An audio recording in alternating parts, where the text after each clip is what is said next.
يا مساء الفل. النهاردة هنعمل كوكيز الكريسماس، او بسكوت صيامي زي ما انتوا تحبوه تسموه سموه يعني براحتكم. دلوقتي انا جبت حوالي كوبايتين دقيق. مش لازم يكون دقيق فاخر، يعني ممكن يكون دقيق مخبوزات، ونزلت عليهم نص كوباية نشا، وكوباية الا ربع سكر، وكوباية الا ربع زيت. ممكن تقللوا الزيت تخلوه نص كوباية، عشان انا بعد ما عجنت العجينة حسيت ان الزيت فيها كتير. وحوالي 4 معالق لبن بودرة، لبن صيامي طبعا. وابتديت ان انا طبعا انا مكنتش مركزه وانا بعمل قوي، علشان الشيف الصغير كان قاعد عمال يزن.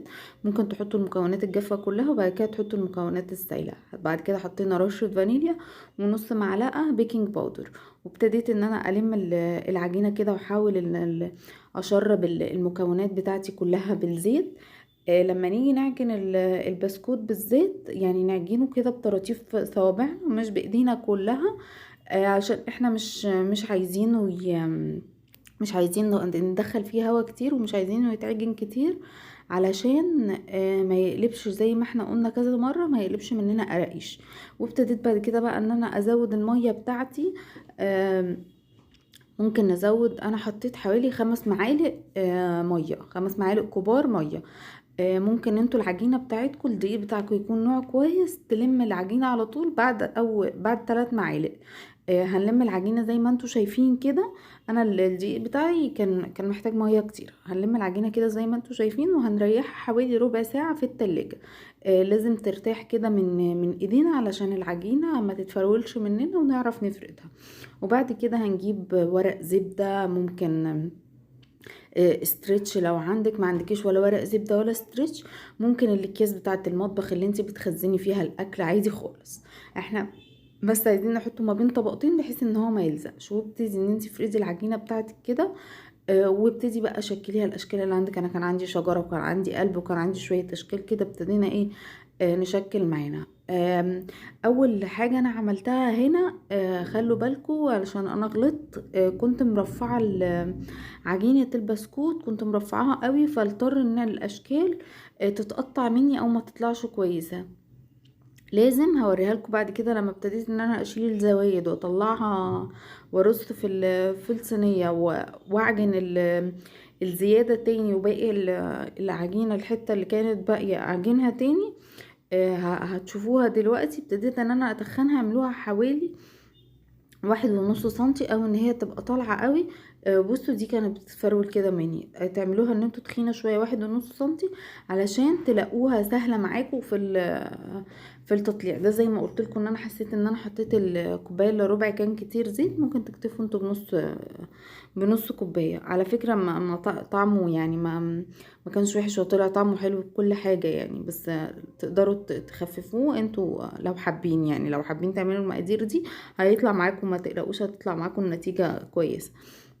بعد كده بقى سخنت الفرن، وجبت زي ما انتوا شايفين كده صينية. ودهنتها زيت. تدهنوها كويس زيت علشان البسكوت ما يلزقش مننا.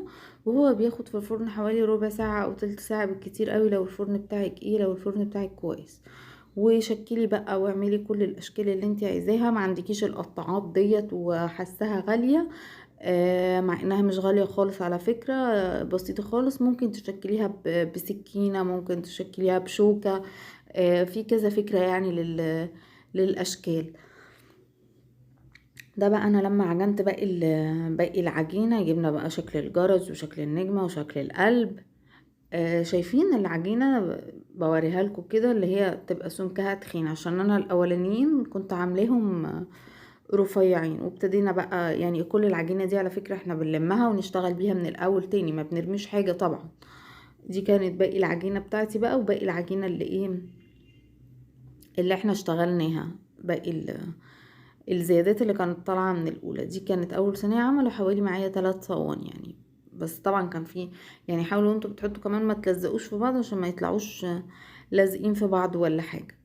بس وده بقى كان شكلهم، وبيتحطوا يستووا في الفرن بالظبط. مش هياخدوا منك ربع ساعة. ولما تلاقيه ابتدى يحمر كده من تحت، ممكن ترفعيه على الشواية ياخد لون. دلوقتي هنعمل الجلانش اللي بيتحط من فوق. جبت حوالي نص كوباية من السكر البودرة، وحطيت عليهم 4 معلقتين لبن. طب انا مش عندي لبن، انا ما كانش عندي لبن الصراحة، لبن جوز هند او اي لبن سائل. جبت لبن بودرة وعملته بمية، وكأني بشرب لبن عادي يعني. وقمت حاطه عليه ميه، وقمت مزوده بيه. حسيت ان الخليط بتاعي هنا كان محتاج تاني. خدت حوالي الكميه بتاعتي، خدت حوالي 3 معالق لبن. وابتدي انك تقلبي بقى لغايه لما لما تحسي ان هو قوام سائل. طب هيلزق ازاي؟ هيلزق من معلقه عسل. معلقه العسل الابيض اللي احنا حطيناها ديت، هي دي اللي هتخلي الجلانش بتاعي دوت يلزق على البسكوت. وعندك بقى الوان طعام، انا كان عندي احمر واخضر بس. ابتديت ان انا اوزع الخليط بتاعي دوت ل3. خليت اللون اللي هو الابيض دوت او الشفاف عشان هو مش هيبان ان هو ابيض.